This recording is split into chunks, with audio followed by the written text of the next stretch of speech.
Um, Welcome everyone to our third session of the day, fostering local art games through press. And today we have Fierce Axolotl as our host. Fierce is a fiercely kind content creator from Mexico, currently living in the US. They showcase a variety of indie games on their Twitch channel while creating a caring and supportive community. You can read more about them in the chat. I will hand it over to you now, Fierce. I thank you, Lou. Hi, everyone. Welcome. I am very, very happy to be here with Angelo Careri and Mer Grazzini as we create a discussion around unique projects that help elevate the visibility of independent games. You can learn more about our speakers from their bios in the chat um, that Lou will be sharing shortly. The outline of today's session is as follows. So we'll start off by having Angelo talk about the French magazine Immersion, which he is the editor of, specifically how this media has helped foster the local gaming scene and what hasn't worked. We'll spend, somewhere between 5 and 7 minutes going over that. Then Mer will talk about Press Over and how it's focused on Argentinian and Latin American games, has helped bring to light different artistic game productions in this area. And finally, we will review the answers of the form that you all should have gotten in an email. And I know that we also shared in Discord and other places, just to make sure that this conversation includes as many ideas and backgrounds and different points of view as possible. If you have not filled out the form, this is the perfect time to do so. The link to the Google form will also be added to the chat shortly, because once we start going over the form, we will invite some of you to chat about your answers in, say, 2 to 3 sentences. So if this is something that interests you, do try to think in advance which question or questions you would like to participate. Again, all of this to be as mindful as possible, right? We had so many amazing people here in the audience and as speakers today. And we just want to make sure that we can hear as many of you as possible. And granted, once we get to the form, right, like if say you wanted to say something and just the timing might be a bit limited, you can share some of that in the chat and we can read it off. We can kind of go play it by ear depending on the time that we have. Great. With that being said, we'll get started. So I mentioned already, we'll start with Angelo Careri from Immersion to tell us more about this incredible project. We're very, very grateful for you to be here with us, Angelo. Over to you. Feel free to share your presentation and take it from here. Thank you very much. Hi, everyone. So much friendly faces here. Let me just share my presentation. And do you see it? We see it. That's good. Okay, so who am I? I'm a teacher, I'm a writer, I'm an editor, but actually my career in games started when I co-founded the journal Immersion. And that led me to teach video games both in art schools and also in video game schools on topics such as game theory, experimental game design, the politics of games, etc.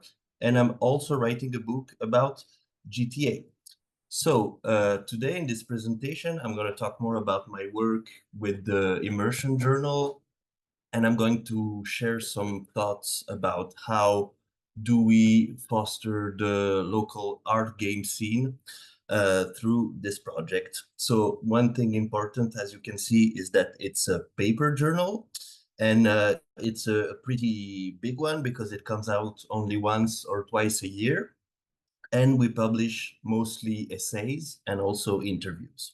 And our main focus really is, I would say, the intersection between video games and art. And one last thing important is that our business model relies on our readership because we are funded through crowdfunding campaigns each time. So we have this direct link, and you can see if you're more interested, I put the link to the website. So how does it started? It's important because one of the things that shaped our trajectory is that none of us, when we started, were actually working with the industry or the field of video games. So that shaped our trajectory in the sense that we always choose to keep some distance with it, some of the professional actors. And also we started to work more with art institutions.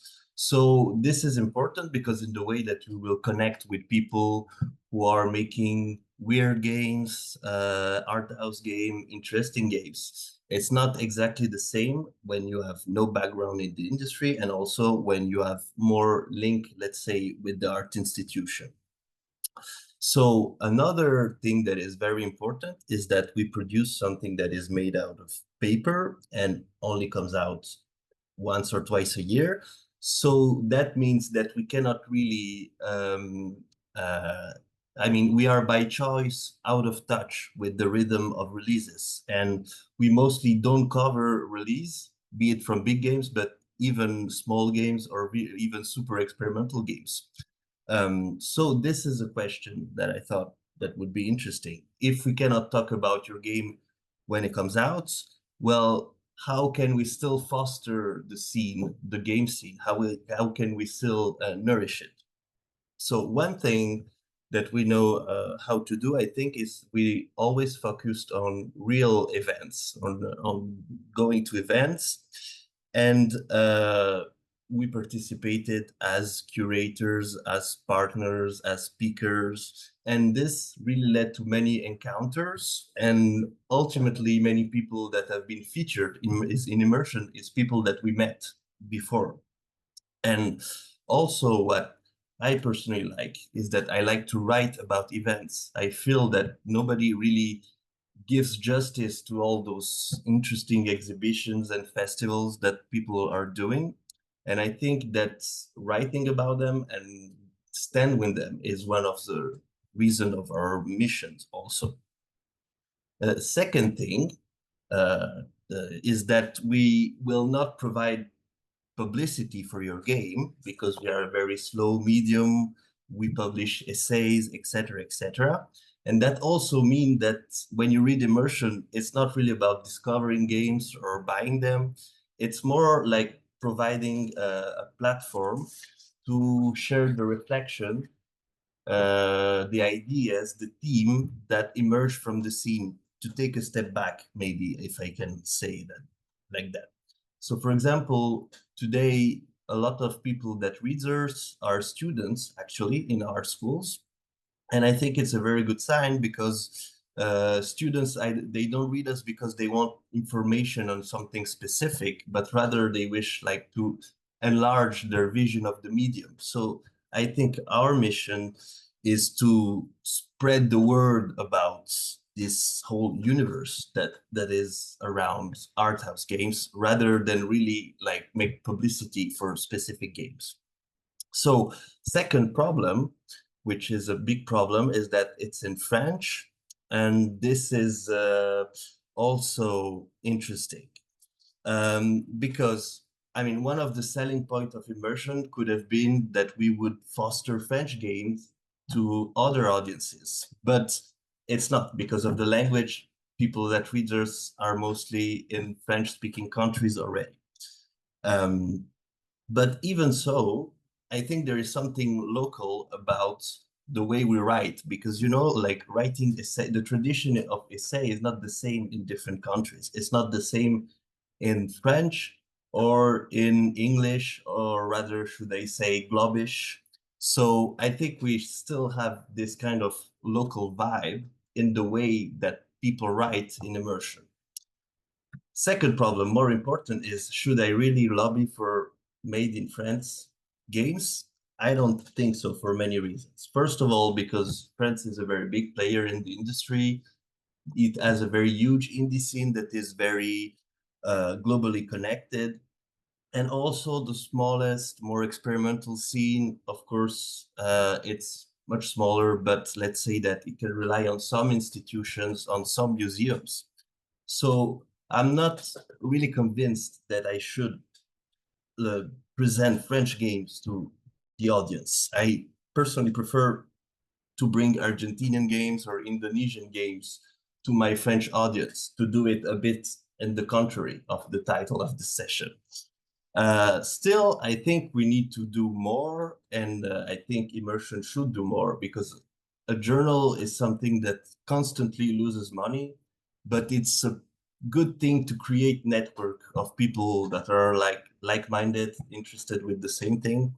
So I'm reflecting right now in maybe creating some experimental nights where you can play some games, dance, etc., etc. But to be honest, I will do it with other curators that are also experienced in organizing events. So if you looked at the form, if you fill the Google form, thank you very much for very invaluable input.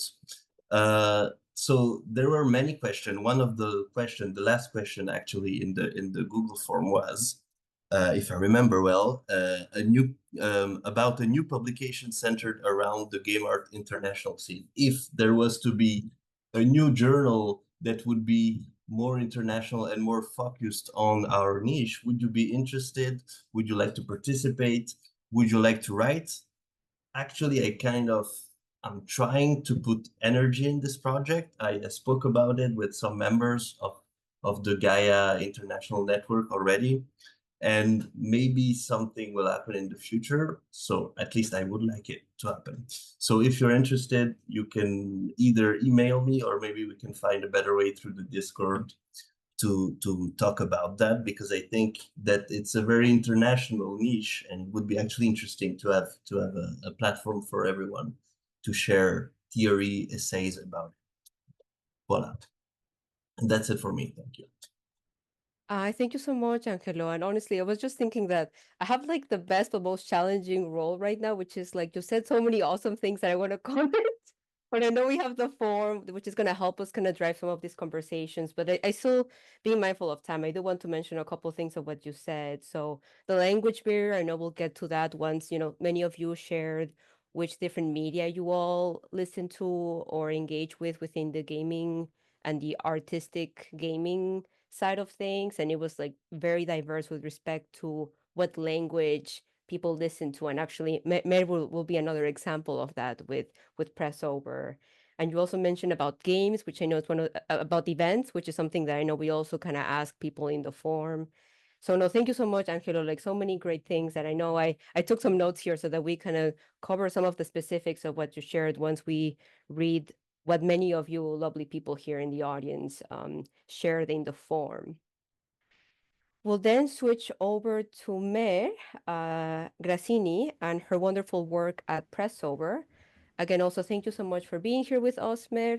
We'll pass it over to you. Feel free to share your screen if you have a presentation and tell us more about your project. Yes, hello and welcome you all. Thanks for coming. Well, I don't have a who am I slide, so I'm just gonna say I'm a game designer, I'm a 2D artist, and I've been working at Pressover, which I'm gonna share the screen right now. Wait, sorry. Oh no, I lost it. No, spoilers. Okay, sorry. I was checking. Pressover is a multimedia, and it was funny to listen to Angelo because Angelo is so focused, and we are not at all. Pressover was born in 2017. I was not one of the founders, but I joined on the first month, so I was there from the beginning anyway. And I gave like my little input when I started. So basically, Pressover was born to talk about our local games and to talk about in Spanish about them and about the media in general. Because we were feeling that we have such a blooming industry in Argentina. We have a lot of cool games being made in Latin America, and it's really hard to find information about them. And the big media from like the world won't really care about that. So this is a very, I feel like it's a very Latin American feeling, which is nobody cares about us, so we will make it ourselves. If we want something to happen, we will just make it. and we will, I don't know, find a way and invent it. So that's how Pressover was born. Like, let's just talk about this.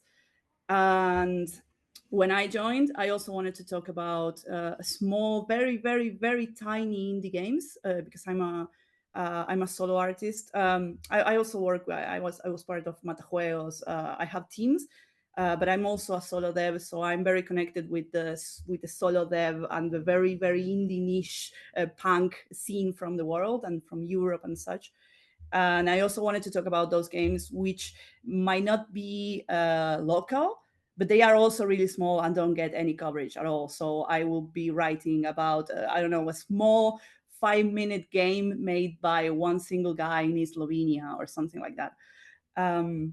So that's basically the two main lines of Pressover. Our main thing is this website where we write. We basically mostly write. But we also have podcasts.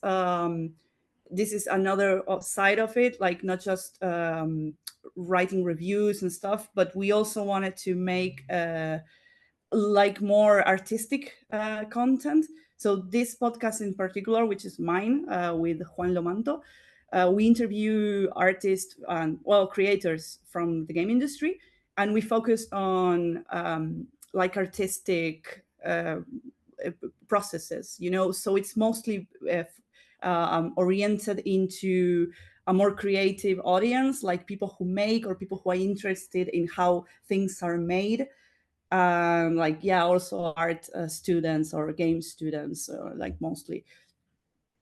And we have a few specials with recording and everything. And since last year, we've been having like a project of like a TV channel. So we had this podcast first. We have a lot of coverage from events. That is also a big part, like Angelo said, like going into places and being there. So people see our t-shirts and go like, oh, that's Pressover. And we try to be in as many places as possible. Argentina is very big and it's really hard to move from one side to another. But we try to do it as best as we can to always be there in every event of the local industry. And since last year, we've been trying to go to other places. We've been to Brazil, Uruguay, Spain, and Germany to cover other stuff happening there, which is so expensive. But it's really nice. It's really nice to have like the videos and stuff people can see.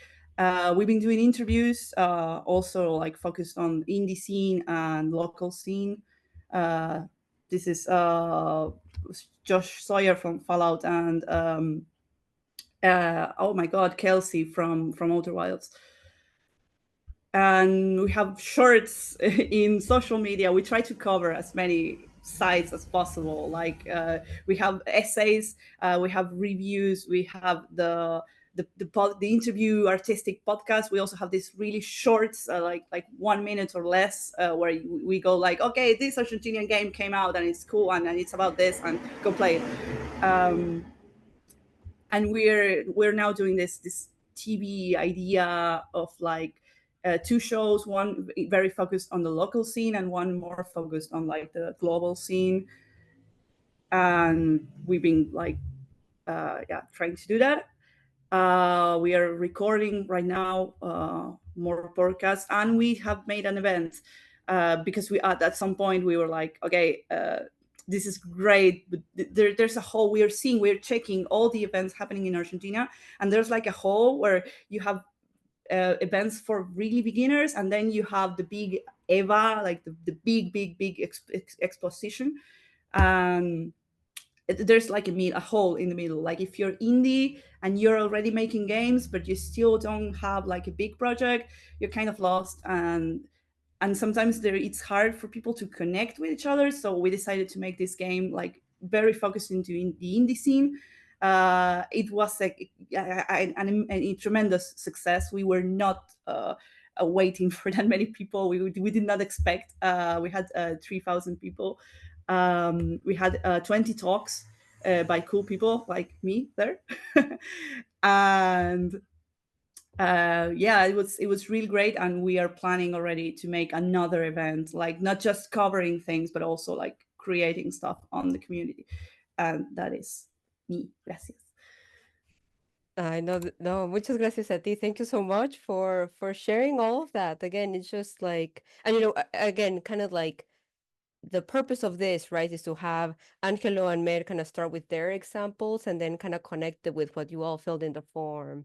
But yeah, I know we have kind of very common themes like events, right? And that's something that we'll get to shortly, as well as also like, events are in different places in the world, right? And then I kind of really liked how the size of the country can make an impact, right? So I'm currently live in the US, right? And then here we have PAX, but we have PAX East, PAX West, PAX, all many PAXs, right? It's like for the same event, it has to be hosted in different places, just given like the size of like the country where it's taking place. So thank you again so much for telling us a little bit more about Pressover. I saw that Lou shared the links on Immersion and Pressover, so definitely encourage you all here listening to us to check out those two links in the chat. And now we'll spend most of the time in the form, kind of going over a little bit on some of the things that were answered. For some questions, we'll try to keep it as short as possible if it's kind of something that, say, I can read, if it's just, shorter sentences. But I know there's a couple things that we kind of ask you to tell us more about yourself. So that's when we'll kind of ask you all to either, raise your hand. I know there's like a feature in Zoom so that we know who to, talk to directly, or if people want to share more in the chat as well. But no, just thank you both for telling us about the amazing projects that you're doing. And so I'm so excited to be here and hear about all of that. So within the form, right, one of the first questions was with respect to where you're from and where you're located. And I think this is kind of connected even a little bit to what Angelo mentioned on how, say, like, even though the magazine might be like French specific, you cover games from other places, right? And I think this is just a testament as to how a topic that might first come across as niche, there's people all over the world interested in it. So many of you said that you're from Argentina, from Germany, Australia, Indonesia, Netherlands, Mexico, US, like all over the world. And I know some of you also specify that where you're from might not be the same as where you're based. So you're an immigrant, kind of like myself. So again, it's just, I think that's such a good place to start, right? That realizing that this is something that it is an important topic, as much as it is something that might come across as niche at first, people all over the world are interested. The next question was about, some of you telling us what you do in the field of games, art, or the intersection between the two. So do we have any volunteers here that want to, unmute yourselves and talk about what you do in, say, 2 to 3 sentences? If so, you can do the raise your hand feature. And, if others wants to put it in the chat, feel free to do so. Any volunteers? If not, that's okay. But we want to make sure people have the opportunity to chat. Yeah, maybe if we can share the a Oh, screen the with form? Do you think the so? form with the screen, it's I can share that, yes.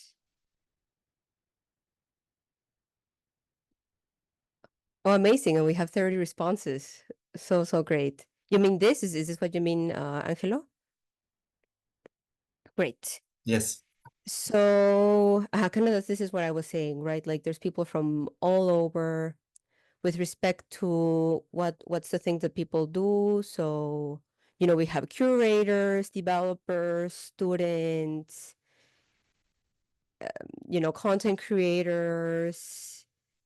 I don't know. I just saw the variety of this, and again, I kind of got a lot of joy that within something that might come across as niche, it is something that the way people can participate in this is very broad. And again, I think that's kind of also good news for us to be mindful of. Oh, this is something that I prepared here ahead of time. So, we asked many of you to tell us whether you follow any magazine or blog or any media that covers games. And what was interesting, right, is that there was a mix, or no, I should say, most people that answered here, actually, there was barely any overlap, which again, it kind of makes sense if we all come from different backgrounds, the overlap won't be the same. But even if many of the links were, say, English speaking focused, again, just the overlap was very, very minimal. Let me pull up the chat here. I tried my best to kind of find, some of you shared links and some of you shared names. So I did try my best to kind of make sure I have all the information of all the things that were shared.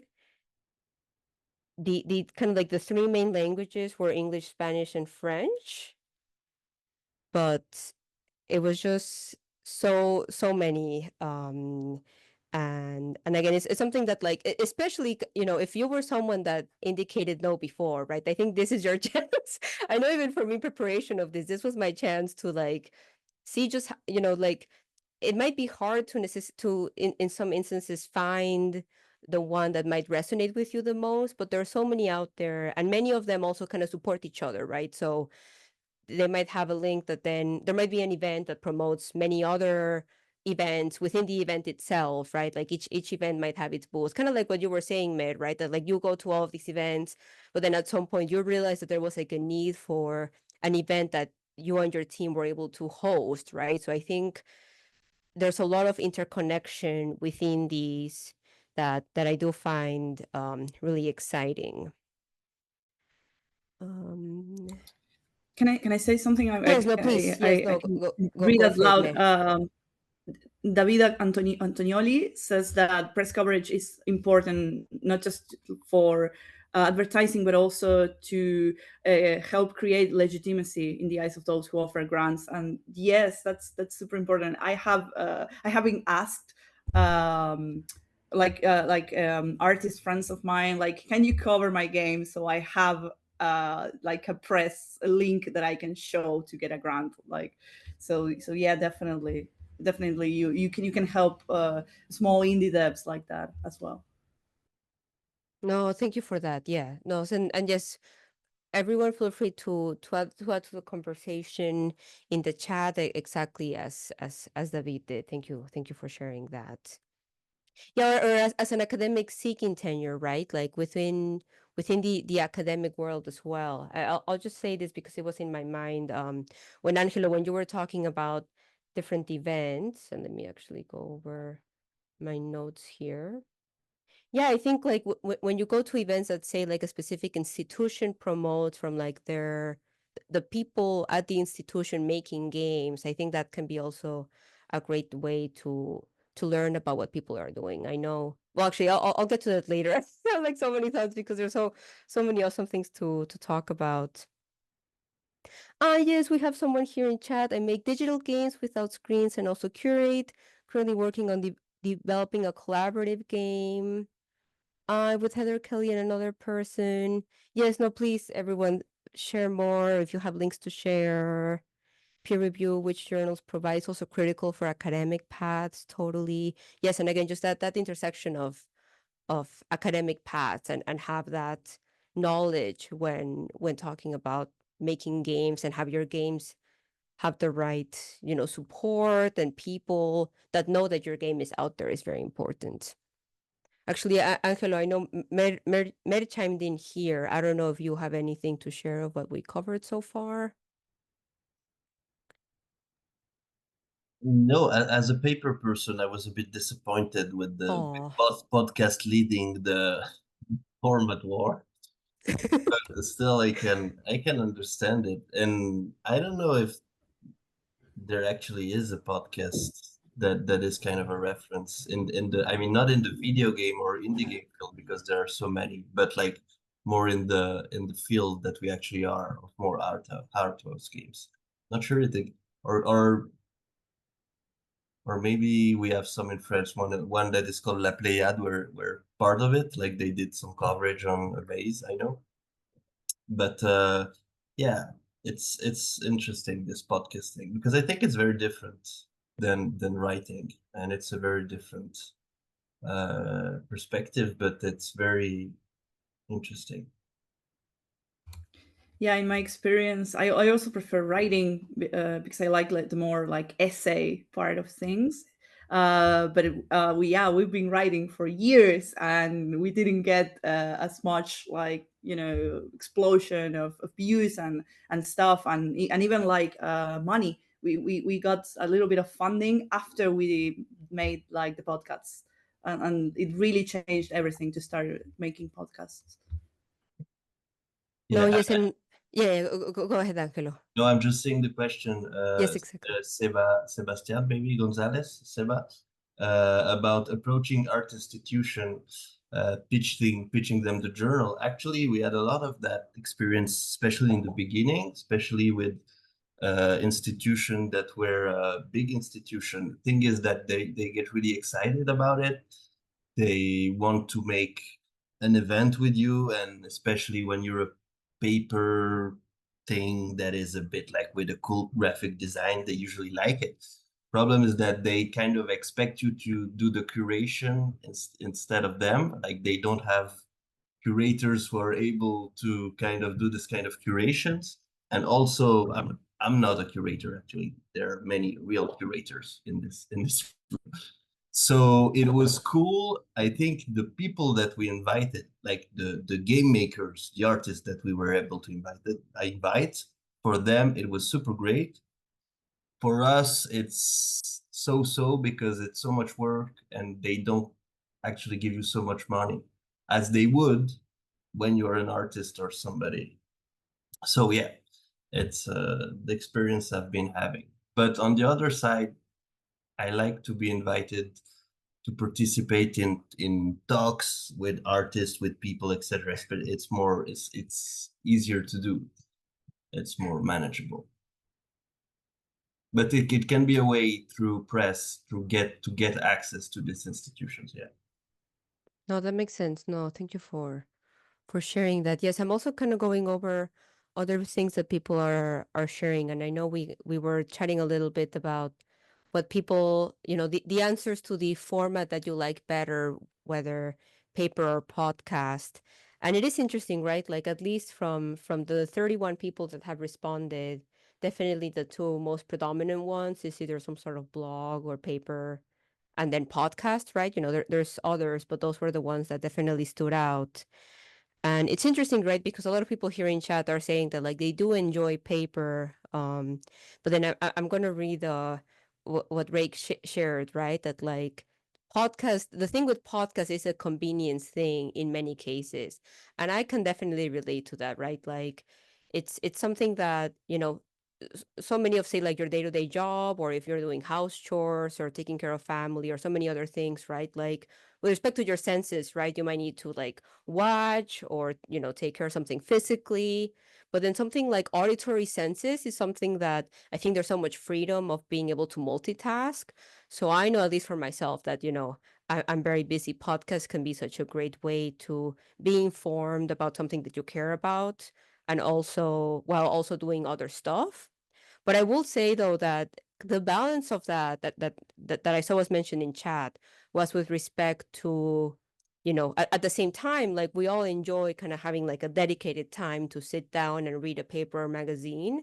So I really like that, for example, what you do, Angelo, in immersion, it's something that happens infrequent, right? So like that's, for someone that is busy, it's like, oh, okay, like I do want to have my dedicated times to like read a magazine through, and I can, if it's something that's going to happen infrequent, I still, want to say subscribe to it so that I know I'm going to have dedicated infrequent time. So I think, at least like from my experience so far, and then what people are sharing in chat, I do think there's a reason why they're both, there's people out there that are interested, but maybe the frequency as how much they engage in each of the media is different.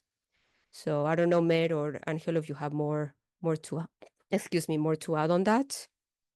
The podcast thing is interesting because I feel like there is like dozens and dozens of podcasts Hmm. about games that are very successful just in France. I cannot imagine.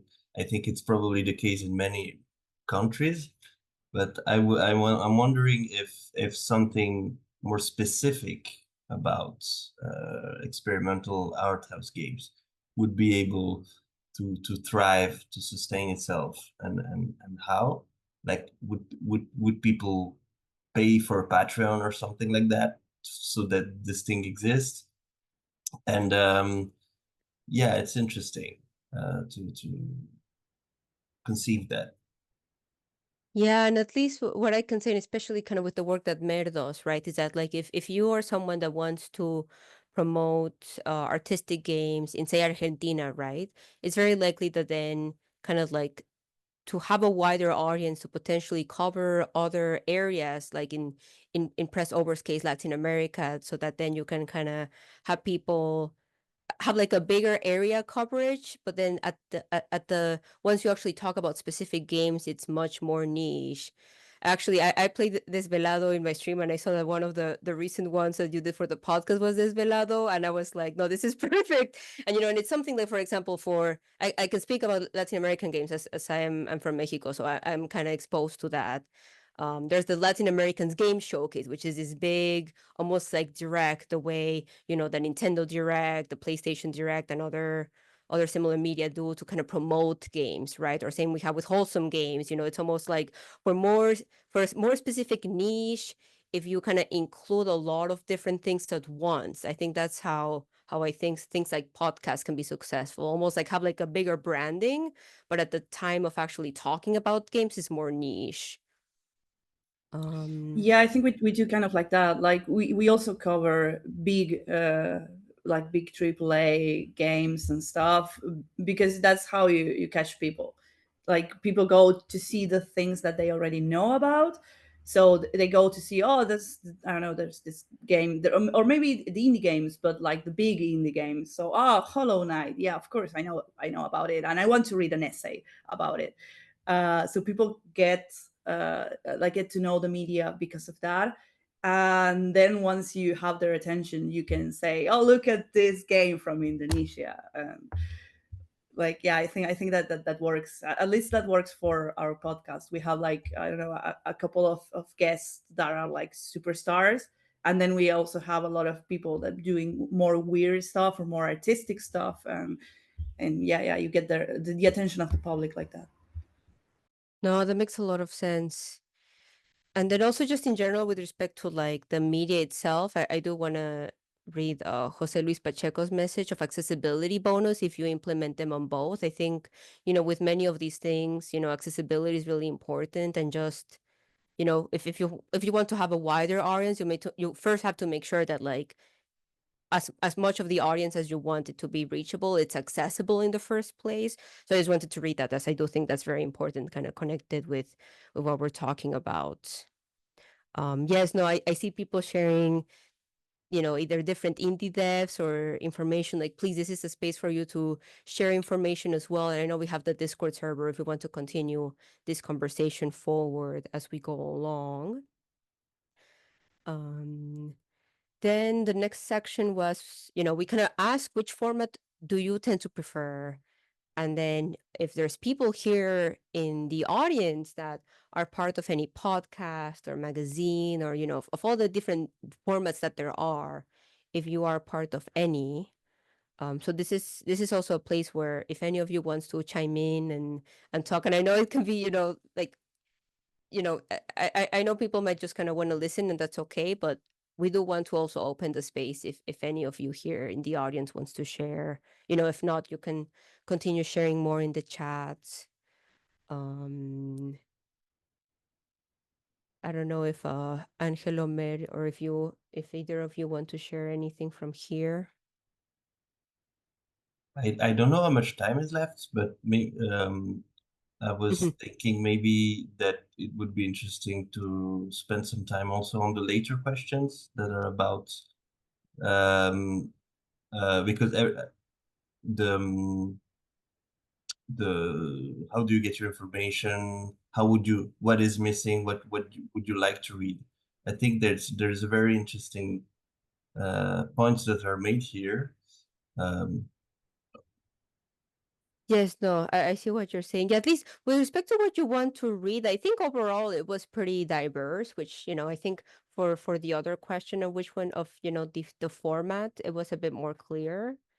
For that one seemed more diverse, which I think it's good news to us, right? Like if you have an idea that you want to share, you don't need to like the specific focus within something like artistic games can, as long as it's something that you want to talk about, there's going to be people that will want to listen.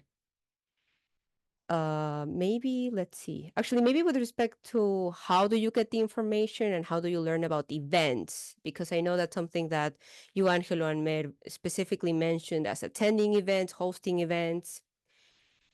And there was in here two very clear winners, right? So social media and, mouth to mouth, chatting with others.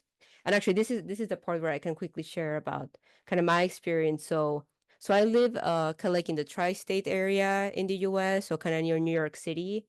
And, I kind of showcase different indie games and then follow them. And then one of them posted on their Instagram, oh, we're going to be part of a local exhibit at the Harlem School of Arts in New York City. And that was for me like as someone that isn't necessarily fully connected into the space, but like I still like to play indie games. I was like, oh, that's like close, I can totally take a trip to New York City and check this out. And it's one of those things, right? Like it started from this Instagram connection, this Instagram post. Then I went there and I saw the game that I was familiar with. But then that gave me exposure to all the other games that were part of the expo, right? So I think like with social media in particular, I think there's this like domino effect that like you might see this thing, and then especially like in social media, the algorithm kind of feeds on like the things that you interact, right? So either it knows what you want, and then you kind of get that information and kind of just suddenly start seeing all your media with respect to artistic games, or you do end up going to an event that you see in social media, and then that the event itself tells you more about what other events or other games studios are doing. So that was kind of the how I interpreted this. I don't know if you, Angelo, or Mer have thoughts on the interpretation of the data we're seeing. I would like to get also an answer maybe from her if she wants on that, but I see that people get their information with social media, but it's actually super hard when you're a media to, because with the algorithm that are changing all the time, the fact that if you put your face and say something personal, people are gonna see your message. If it's something about an article, it's so actually for us, especially when we have to communicate with our content, social media is super hard compared to newsletter, emailing, events. It's actually easier. And I think it's also social media can be problematic in order to get to this information. Yeah, I think social media, it's good to get like new people or learn about new things, because I don't know, like I need to know about a certain media or podcast or whatever to subscribe into it. But maybe I can see like an ad, or I can see someone like a friend of mine going like, oh, I've been watching this, or hey, I'm running this event, and go I don't know, come see. um so I think that's where social media helps, but it's definitely working like functioning worse and worse each year. So it's the algorithm, it's like an enemy right now. It's really hard. Yeah, and then especially I know someone mentioned about Twitter doing pretty poorly, and yeah, like especially if there's a change in, how do I want to say it, like if yeah, if there's just a change in like who is the owner of different social medias and decisions they made on that, that's definitely hard, especially if then you have people that like want to migrate to other similar media, say like Mastodon or Blue Sky or Co-host, which I heard that recently kind of shut down. You might have had this centralized thing that then is suddenly like diversifying even more on how to connect. I think at least for me, the thing that I want to share is that like at least as much as I think I know what I have to say. Like I think at least for me, what has helped is that like you have to be almost like very actively trying to find these connections, right? So what I mean by this is, say, like a big curator talks about different games, so then you have to like and they tend to tag them, right? That's kind of the functionality that I like. They can be tagged or they can be reposted. So like what I try to do is that like I then, oh, okay, there's are these 4 games that I interest. I'll like make sure to follow them. And if I don't see from them, I at least write down like when their game is going to be released. So that then around the release time, I'm like, okay, let me look at their social media, and then but directly into their profile, right? And then maybe they promote about which event they're attending. So I think at least no, I agree that like social media, at least algorithm wise, is becoming more difficult. But at the same time, like there's so much information in social media that it might, it almost is, as someone that consumes social media, you have to be more active on how you consume it. I'm looking here in chat. Yeah, Or I try to check like as a writer, I am always checking on new events and following artists and following stuff. So yeah, I have like a very curated Twitter, which is mostly people doing things. But yeah, it's like an effort. It's like you said, it's like you have to work to make your social media bring you that kind of information.